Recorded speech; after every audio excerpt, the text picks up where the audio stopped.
అప్పట్ల party మారుడంటే సీదా కారెక్కుడే. టీడీపీలకెళ్ళి, కాంగ్రెస్లకెళ్ళి, బీజేపీలకెళ్ళి, వైసీపీలకెళ్ళి, కమ్యూనిస్టులకెళ్ళి, బీఎస్పీలకెళ్ళి, forward బ్లాక్లకెళ్ళి ఆఖరికి సొంతంగా గెలిచిన వాళ్ళని సుత రప్ప గుంజుడే గుంజుడు. బంగారి తెలంగాణ కోసమని, నియోజకవర్గం డెవలప్మెంట్ అని, కార్యకర్తల మనోభావాలని గులాబీ కండువలకు ఫుల్ గిరాకుంటుండే.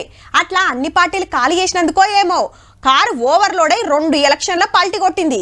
గందుకే కావచ్చు ఎమ్మెల్యేలు ఒగలెనక ఒగలు సదురుకుంటున్నారు. రైట్. రాజేంద్ర నగర్ ఎమ్మెల్యే ప్రకాష్ గౌడ్ సాబ్ కూడా కాంగ్రెస్ కండువా కప్పుకున్నాడు. అప్పట్లో సైకిల్ దిగి కార్ ఎక్కితే ఇప్పుడు కార్ దిగి 3 రంగుల జెండా పట్టిండు.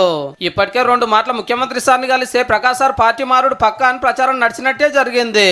గమ్మత్ ఏంటంటే కేసీఆర్ సార్ ఫామ్ హౌస్ లో మీటింగ్ పెట్టి ఎవ్వరు పోవద్దు అంతా నేను చూసుకుంటా అంటే సరే అన్నోళ్ళ దాంట్లో ఈ సార్ కూడా ఉన్నాడు. జంప్ అయిన ఎమ్మెల్యేల ప్రకాష్ గౌడ్ సార్ నెంబరు 8. అందరికంటే ముందే గాంధీ భవన్ కు వచ్చిన MLA Danam Nagender sir ఏమంటుండంటే next line లో ఉన్నారు ఒక 6 మంది, రేపో మాపో వాళ్ళు కూడా జాయిన్ అయిపోతారు. కానీ ఇట్లా ఒక పార్టీలో గెలిచి ఇంకో పార్టీలకు పోకూడదు, తప్పు. దేశం పెద్ద కోట్ల కేసేస్తాం, మీ పదవులు ఉడవీకిస్తామని రామన్ అంటున్నాడు కదా సారు. మీరు అన్ని కూడా ఇప్పుడు మీరు ఎట్లాగైతే విలీనం చేశారో తప్పకుండా అదే రకంగా మెర్జర్ త్వరలోనే కాబోతుంది.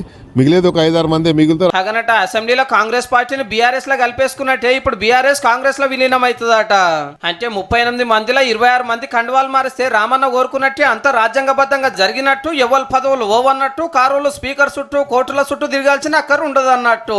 ఎమ్మెల్సీలు ఇంకా 8 మంది రెడీగా ఉన్నారు. ఇప్పుడు ఆ ఎమ్మెల్సీలు కూడా రేపో మాపో వస్తున్నారు. ఆల్రెడీ 6 ఎమ్మెల్సీలు వచ్చారు, ఇంకో 8 మందితో వాళ్ళు ఉన్నారట.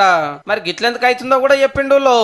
కేటీఆర్ గారితో అపాయింట్మెంట్ కావాలంటే అక్కడ అడగాలి, కింద అడిగితే పిలిస్తే పోవాలి. కర్మగాలి పోతే గంటల తరబడి ఎమ్మెల్యేలు బయట కూర్చోవాలి. ఒక ప్రైవేట్ సంస్థ ఒక కార్పొరేట్ ఆఫీస్ నడిపించినట్టుగా కేటీఆర్ నడిపించాడు. ఇదే ముచ్చట మంత్రి శ్రీధర్ బాబు సార్ తాను నిలబెడితే సంక్షేమం అభివృద్ధి కార్యక్రమంలో ముందుకెళ్తా ఉన్న తరుణంలో ఆకర్షితులై వారు వస్తా ఉన్నారు. వస్తామంటే అవుతాడు.